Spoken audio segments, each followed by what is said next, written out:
านที่ที่ได้ชื่อว่าน่าขนลุกและลึกลับที่สุดในไต้หวัน So abandoned, isn't it? เป็นกลุ่มปราสาทล้างโครงการต้องหยุดชะงักลงเพราะว่านักลงทุนล้มละลายหลายคนเชื่อว่ารีสอร์ทแห่งนี้มีอาถรรพ์และต้องคำสาปค่ะเดี๋ยวเราจะเข้าไปข้างในกันนะคะ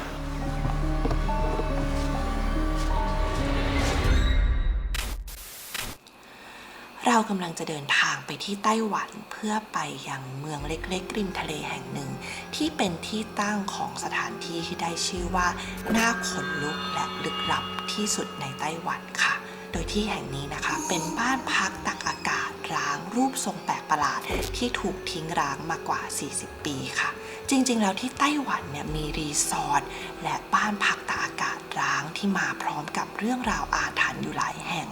โดยที่มีชื่อเสียงที่สุดชื่อว่าซันชี UFO House ที่เริ่มต้นก่อสร้างในปี 1978 โดยได้รับแรงบันดาลใจมาจากบ้านทรงแคปซูลหรือที่เรียกว่าฟูตูโรของสถาปนิกชาวฟินแลนด์ค่ะโดยโครงการแห่งนี้สร้างไปได้เพียง2 ปีก็ต้องหยุดชะงักลงสาเหตุเป็นเพราะว่านักลงทุนในโปรเจกต์ล้มละลายค่ะแต่เรื่องราวมันไม่ได้จบลงเพียงเท่านี้เพราะหลายคนเชื่อว่ารีสอร์ทแห่งนี้มีอาถรรพ์และต้องคำสาปค่ะโดยเล่ากันว่าระหว่างการก่อสร้างในช่วง2 ปีนั้นมีเหตุการณ์รุนแรงหลายอย่างเกิดขึ้นกับคนงานก่อสร้างตั้งแต่อุบัติเหตุทางรถยนต์หรือการที่คนงานก่อสร้างหลายคนอยู่ดีๆก็ตัดสินใจจบชีวิตตัวเองลงค่ะนอกจากนั้นก็ยังมีรายงานเรื่องการพบเห็นวิญญาณอยู่บ่อยๆสาเหตุก็เป็นเพราะว่าคนเชื่อว่าบริเวณนี้เคยเป็นที่ตั้งของหลุมศพชาวดัตช์โดยมีการขุดค้นพบโครงกระดูกกว่า 20,000 โครงที่นี่ค่ะแต่หลายคนก็บอกว่าที่โครงการแห่งนี้หยุดชะงักลงเป็นเพราะว่าระหว่างการก่อสร้างเปิดทางเข้าคนงานได้ทำลายรูปปั้นมังกรซึ่งเป็นเทพเจ้าของที่นี่ทำให้โครงการนี้ถูกสาปและไม่สำเร็จค่ะหลังจากที่โครงการล้มละลายลงก็มีนักลงทุนหลายคนพยายามที่จะทำโปรเจกต์นี้ให้สำเร็จแต่ก็ไม่เคยสำเร็จจนวันนี้ซันชี UFO House ได้ถูกทำลายราบเป็นหน้ากลองแล้วค่ะแต่สถานที่ที่เราจะไปครั้งนี้ยังไม่ถูกทำลายที่นี่เป็นบ้านพักตากอากาศรูปทรง UFO เหมือนกันถูกทิ้งร้างมากกว่า40 ปีเหมือนกันสาเหตุจะเป็นเพราะอะไรเกิดจากอาถรรพ์อะไรบ้างเดี๋ยวเราจะเดินทางไปดูพร้อมๆกันเลยค่ะแต่ก่อนอื่นมินเพิ่งได้รับอีเมลว่า DNA ที่มินกับแม่ส่งไปตรวจกลับมาแล้วค่ะก็เดี๋ยวเราไปดู DNA ด้วยกันก่อนที่เราจะเดินทางไปยังบ้านพักตักอากาศร้างแห่งนี้กันค่ะไป Mama, DNA test is here. Look.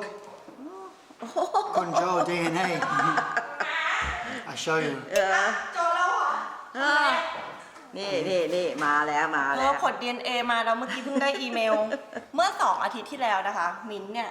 ตัดสินใจตรวจ DNA กับ Genius DNA ทั้งบ้านเลยหลายคนจะคิดว่าตรวจ DNA นี่คือต้องตัดชิ้นเนื้อแม่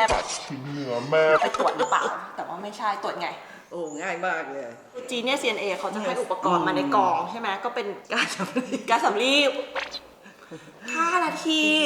เสร็จปุ๊บส่งทางไปรษณีย์ผ่านไป2 อาทิตย์ผลก็จะออกมาทางแอปพลิเคชันของ Genius นะคะ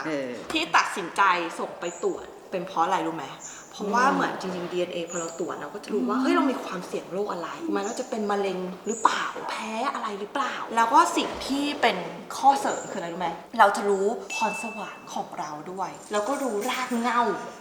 ว่าเหง้าของเรามาจากไหนคือมิ้นท์น่ะไม่เน้นเรื่องสุขภาพเท่าไหร่หรอกเราอยากรู้ว่าใครคือ Genius ในบ้านหลังนี้ค่ะทุกคน I wanna know who's the Genius ค่ะไม่น่าฉลาดเกินมาดูกันนะคะผล DNA ผล DNA ออกมาแล้วหน้าตาเป็นแบบนี้เลยนี่นะคะ Inborn Talent ก็คือพรสวรรค์ของเรานะคะอันไหนมาดูสิของมิ้นเป็นอะไรเฮ้ยของมิ้นนะ excellent หมดเลยมี normal อันหนึ่งแล้วก็ gifted 4 อัน power sport taekwondo boxing หมอก่อน on มาไม่สนับสนุนให้เขาเล่นเทควันโด she never support me in No, taekwondo Mama. never when I was younger I tried to go to taekwondo class she was like no just after one class she's like ow right now I would be like น้องมิ้น and coach Shell musical ก็คือนักร้องเฮ้ย gifted reading and spelling so good memory เป็น gifted อีกเช่นกัน I remember everything อุ้ยเดี๋ยวขอดูของมาของมา gifted 4 อัน memory working memory ทำงานประจำ creativity แล้วก็ intelligent โดยรวมเราก็ถือว่าเป็นคนมีเก่งสุดลงสุดเหมือนกันของโจนี่ดูดิ เป็นวงกลมเลย Your creativity is gifted It is. one and only thing normal you. people go there Yeah, thank you. gifted people stay here คือจริงๆการรู้ทาเลนต์น่ะถ้าเราตรวจสำหรับเด็กอ่ะมันก็จะรู้ว่าเราจะสนับสนุนทางไหน เพราะว่าเอาจริง DNA อ่ะ 50% DNA นะอีก 50% ก็คือการเลี้ยงดูคือตรวจ DNA มันจะมีแบบ standard กับ premium มิ้นส่งตรวจแบบ premium ให้มานะคะเนี่ยมันก็จะมี premium health risk อุ้ยมาเสี่ยงเรื่องนี้แล้ว ข่าว อัลไซเมอร์ไม่มี พาร์กินสันไม่มี ปัญหาตามไม่มีไตรกลีเซอไรด์ไม่มีความเสี่ยง คอเลสเตอรอลไม่มีความเสี่ยง คือ type 2 diabetes ก็ไม่มีความเสี่ยง เฮ้ยดีหมดเลย อายุยืนแล้วเนี่ยแล้วเมื่อไหร่จะได้สมบัติวะ อุ้ยเขาดูได้ด้วยว่าจะมีการหัวล้านไหมเช็คอิไม่มีเช็คอิ No, I'm less likely to have thick hair. โจจะหัวล้าน I need to divorce you bye bye ไหนดู cancer risk ดิมีตรวจมะเร็งด้วยค่ะ check your cancer risk มาเช็ค Increased likelihood of skin cancer. จริงๆ ตรวจ DNA นี่เหมาะกับใครเหมาะกับทุกคน ถ้าอย่างเป็นพ่อแม่ไปให้ลูกๆ ตรวจเนี่ยเราก็จะเห็นว่าเฮ้ยลูกเราแพ้อะไรมั่งไม่แพ้อะไรมั่งการออกกำลังกายต้องเป็นแบบไหนแล้วก็พรสวรรค์มันจะได้สนับสนุนกันได้อะไรอย่างนี้เนาะแล้วถ้าสำหรับผู้สูงวัยอย่างมาก็คือเรื่อง สุขภาพ สุขภาพสำหรับมินคืออะไรเอาไว้ขิงกันระดับ DNA เท่านั้นแหละค่ะ ก็นั่นแหละค่ะถ้าใครอยากจะไปตรวจ DNA ก็บอกเลยว่าง่ายมากสามารถตรวจกับนี่เลยนี่หน้าตากล่องเป็นแบบนี้ Genius DNA นะคะมีแบบ Standard กับแบบ Premium นะคะ ตรวจเลยนะก็ใช้เวลาตรวจ5 ทีรู้เลยรู้หมด รู้ทุกอย่างนั่นแหละค่ะไป let's go to ไต้หวัน Okay, leave mom now let's go. bye bye Bye. bye Bye-bye. bye bye Joe normal people let's go normal people let's go with skin cancer let's go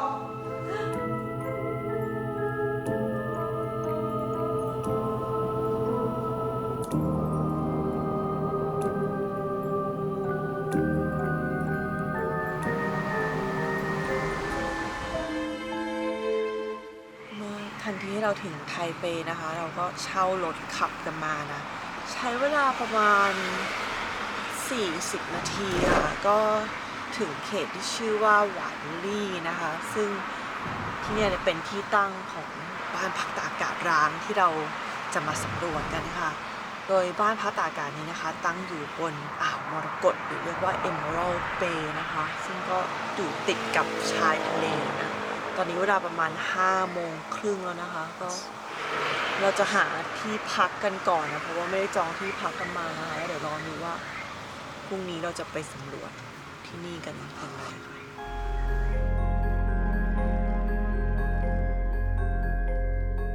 So abandoned isn't it? Mm.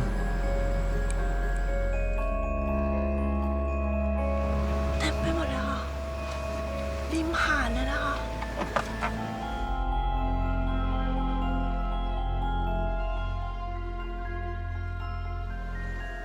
คืนนี้เดี๋ยวเราจะนอนกันที่นี่นะคะ so big Oh, that's his Parkio. ตอนนี้โจกำลังจะเข้าไปถามในโรงแรมนะคะว่ามีห้องว่างไหมนะ เรามาเจอกับโรงแรมหนึ่งนี่อ่านชื่อไม่ออกกันนะคะ โรงแรมขนาดใหญ่มากนะดูมีอายุยืนได้เหมือนกันนะ โดยโรงแรมนี้นะคะตั้งติดกับ UFO House หรือว่าบ้านพักตากอากาศร้างที่เราอยากจะเข้าไปค่ะ แล้วก็จากตรงนี้ก็เหมือนจะเห็นที่ผ่านมานะมีเหมือนเป็นโรงแรมเก่าเหมือนกันเป็นปราสาทรูปทรงของปราสาทอันนั้นก็ร้างเหมือนกันนะคะแถวนี้ที่ผ่านมานะเมื่อกี้ขับวนไปวนมาดูหลายที่นะคะก็ เป็นเมืองเงียบๆนะเหมือนเป็นเมืองชายทะเลที่วิวสวยมากเลยแต่เงียบมากเลยคือคนน้อยมากแต่ว่าร้านอาหารทะเลเยอะมากเรือประมงเยอะมากนะคะเดี๋ยวคืนนี้เราจะไปหาของกินด้วยนะแต่ว่าจะยังไม่เข้าไปตรง UFO House นะคะเพราะว่ามันดึกแล้วอะเดี๋ยวเดินผิดอะไรไปแล้วเดี๋ยวมันพังอะเราค่อยเข้าไปพรุ่งนี้ตอนเช้าอะทุกคนนะคะอ๋อโจกวักมือเรียกมินเข้าไปก่อนนะคะเข้ามาในห้องแล้วนะคะห้องดีมากห้องคืนละ 2,500 รวมอาหารเช้าติดริมทะเลทุกห้องสิคะห้องดีเลยอะเราไปดูวิวข้างนอกกันค่ะ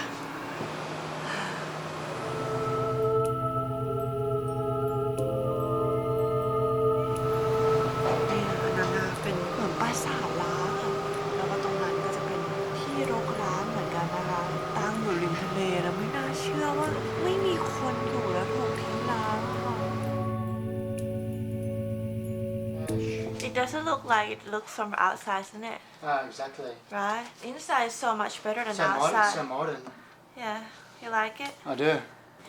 เดี๋ยวเราจะเดินกันไปที่ตลาดอาหารทะเลซึ่งอยู่ไม่ไกลจากที่นี่นะคะพนักงานที่รีเซพชันบอกว่าเธอเดินไปแล้วเธอก็ไปเลือกของกินเอาเลยมีปูปลาปลาหมึกอะไรเต็มไปหมดเลยนะคะไปกินกันค่ะ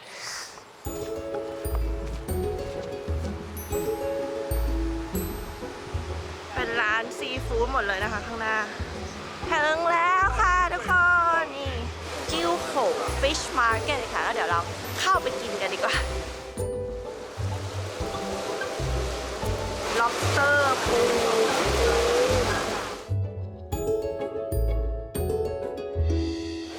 เมนูเป็นภาษาจีนหมดเลยค่ะ Have pictures. Okay, there's some pictures. 你会讲中文吗？ English. 不会一个地区啊。一点点。好好แล้ว 一个。一个 Salt and pepper squid. yeah Okay. and then steamed crab 有。 ตอนนี้นะคะกำลังพยายามสั่งอาหารกันอยู่นะคะดูนะ 清 Is that how I 蒸。 spell it OK，清蒸对不对？蒸蒸OK 对蒸蟹或者这个。 medium like Medium. yeah like two Thank you.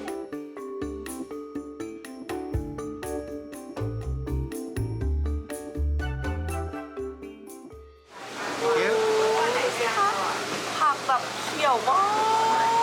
กดูผักนะคะ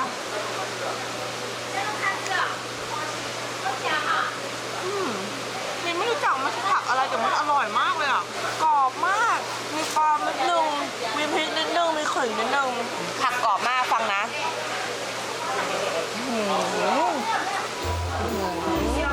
อร่อยสุดโตมาก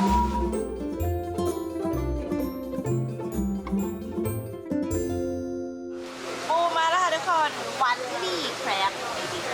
เย้ This looks so good. มาอีกอันนึงแล้วค่ะ นี่คือปลาหมึกชุบแป้งผัดพริกเกลือค่ะทุกคนโอ้โหสวยงามของโปรดโจ is your favorite อ่ะ It is, yeah. นี่นะคะ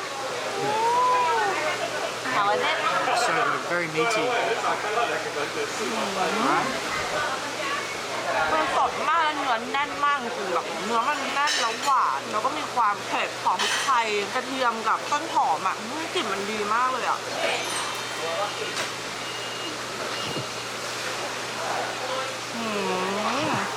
อร่อยสุด Me too. อร่อยจริง You know how to eat it? Nope. Watch and learn, okay, Joe? Okay. How to eat crab. Open it. You have to open here. Ah, okay. Like this. Mmm.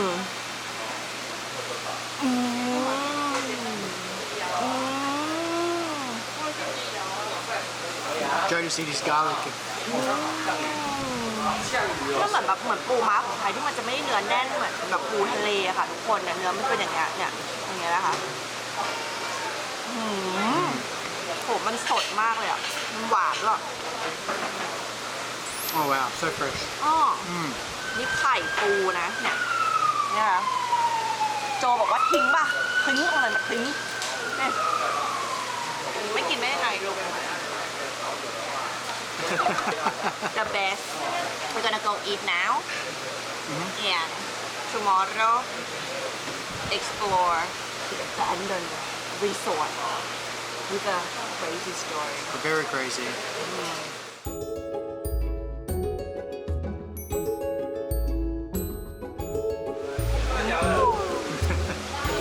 I'm happy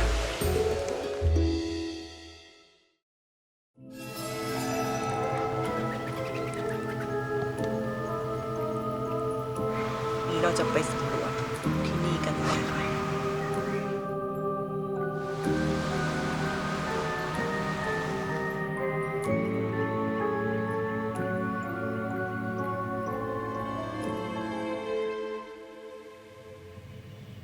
เช้านี้เราก็ออกมาเดินสำรวจกันแล้วนะคะ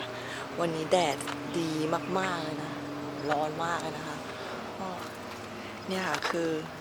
บ้านแบบ UFO House นะคะที่หวานลี่ค่ะเนี่ยค่ะนี่นะคะโดยเขาบอกว่าบ้านอันนี้เนี่ยนะคะมันไม่ใช่ออริจินอลแบบที่ซันชีนะคะเพราะที่ซันชีเนี่ยก็ได้ถูกทำลายไปแล้วในปี 2010 ค่ะด้วยเรื่องราวที่แบบขนหัวลุกมากมายนะคะแต่ที่นี่เนี่ยบ้านทรงเดียวกันก็พบจุดจบเหมือนกันค่ะก็คือการถูกปล่อยทิ้งร้างมากว่า 40 ปีนะคะโดยเรื่องราวของที่นี่เนี่ยเกิดขึ้นในช่วงหลังสงครามโลกครั้งที่2นะซึ่งตอนนั้นเศรษฐกิจของไต้หวันเนี่ยนะคะบูมมากคนเนี่ยเริ่มออกมาจับจ่ายใช้สอยนะไต้หวันนะคะตอนนั้นเนี่ยอยู่ภายใต้กฎอัยการศึกทำให้พื้นที่บริเวณชายหาดส่วนใหญ่เนี่ยนะคะคนไม่สามารถเข้าไปใช้ได้ว่าเป็นที่ตั้งของทหารแบบอเมริกันเลยต่างๆเหล่านี้นะยกเว้นเฉพาะที่นี่ค่ะที่ Emerald Bay เนี่ยที่เขาอนุญาตให้คนลงมาที่ชายหาดได้ตอนนั้นในนักธุรกิจคนหนึ่งนะชื่อมิสเตอร์ซูหมิงเนี่ยเขาก็มองเห็นโอกาสในการเข้าพัฒนาอสังหาริมทรัพย์ริมทะเลค่ะเขาก็เลยไปเอาแบบบ้านของฟูตูโรเนี่ยมาใช้ที่นี่นะคะช่วงนั้นเนี่ยบูมมากเลยนะคือได้ไปออกรายการดังๆหลายแห่งแล้วบ้านเหล่านี้เนี่ยก็ขายเกลี้ยงจนคุณซูหมิงก็คิดว่าเดี๋ยวฉันจะพัฒนาเฟสต่อไปแต่ว่าสภาพเศรษฐกิจตอนนั้นมันดันชะลอตัวแล้วก็นักท่องเที่ยวเนี่ยบางตาลงอย่างรวดเร็วค่ะทำให้โครงการพัฒนาอสังหาริมทรัพย์ชายทะเลเนี่ยก็ชะงักตัวลงแล้วก็ด้วยเหตุนั้นเองนะคะพื้นที่ตรงนี้ก็เลยถูกทิ้งร้างจนถึงวันนี้ค่ะหลายคนบอกว่านอกจากสภาพเศรษฐกิจแล้วเนี่ยก็เป็นไปได้ว่า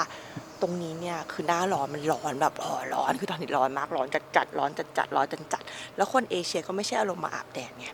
แล้วพอหน้าหนาวแทนที่จะได้นักท่องเที่ยวต่างชาติบริเวณนี้กลับหนาวแล้วก็ฝนตกมันก็เลยกลายเป็นว่าช่วงไหนก็ไม่ได้สักช่วงเลยแบบเนี้ยค่ะนี่อาจจะตรงที่ซันชีวิลเลจนะคะตรงนั้นน่ะอาจจะเป็นอาถรรพ์ของ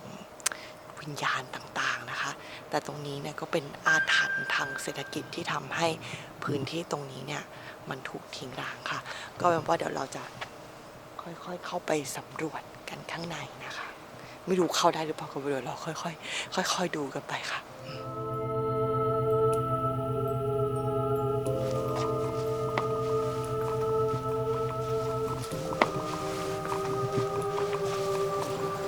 ตอนนี้นะคะเขาก็จะมีที่กั้นเอาไว้ไม่ให้ขึ้นแล้วนะ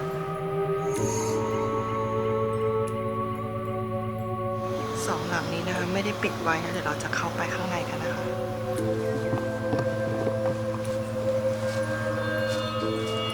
ด้านในเป็นแบบนี้ค่ะตรงนั้นเป็นห้องน้ำนะที่เป็นห้องนอน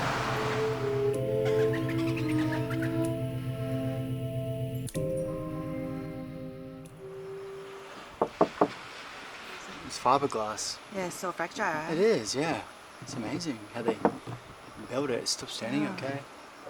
สิ่งที่สังเกตได้ง่ายนะคะว่า UFO House ที่นี่เนี่ยไม่เหมือนกับที่ออริจินอลนะก็เพราะว่าขาตรงนี้นะคะจะเป็นปูนทั้งหมดนะเพราะแบบออริจินอลเนี่ยเขาจะสร้างมาเป็นพอร์ตเล็กๆจากไฟเบอร์ก๊าซนะมีน้ำหนักเบาพื้นที่50ตารางเมตรด้านในนะคะก็จะมีห้องรับแขกห้องนอนห้องกินข้าวห้องน้ำครบเลยนะ สามารถย้ายไปที่ไหนบนโลกก็ได้ แล้วก็ตั้งลงแค่บนขาเหล็ก4ขาเท่านั้นทำให้ไม่ต้องเสียเงินในการแบบเจาะ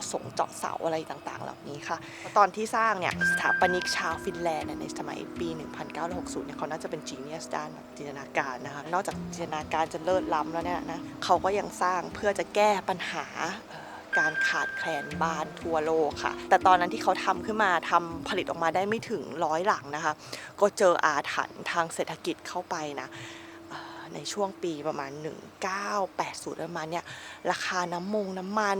ราคาพลาสติกพุ่งสูงขึ้นค่ะก็เลยทำให้โรงงานที่สร้างเนี่ยปิดตัวลงนะคะนึกภาพว่าถ้าตอนนั้นเศรษฐกิจไม่พังนะอาจจะมีบ้านเราเนี่ยเป็นล้านหลังให้เราอยู่ก็ได้ค่ะ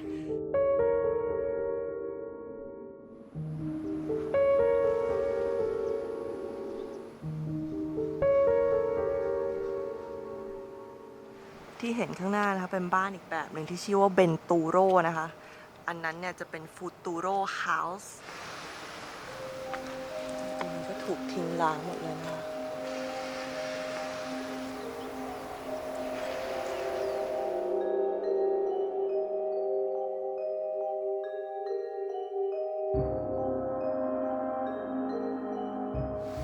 ข้างในนี่เป็นห้องนอนนะยังมีฟูกอยู่เลยค่ะ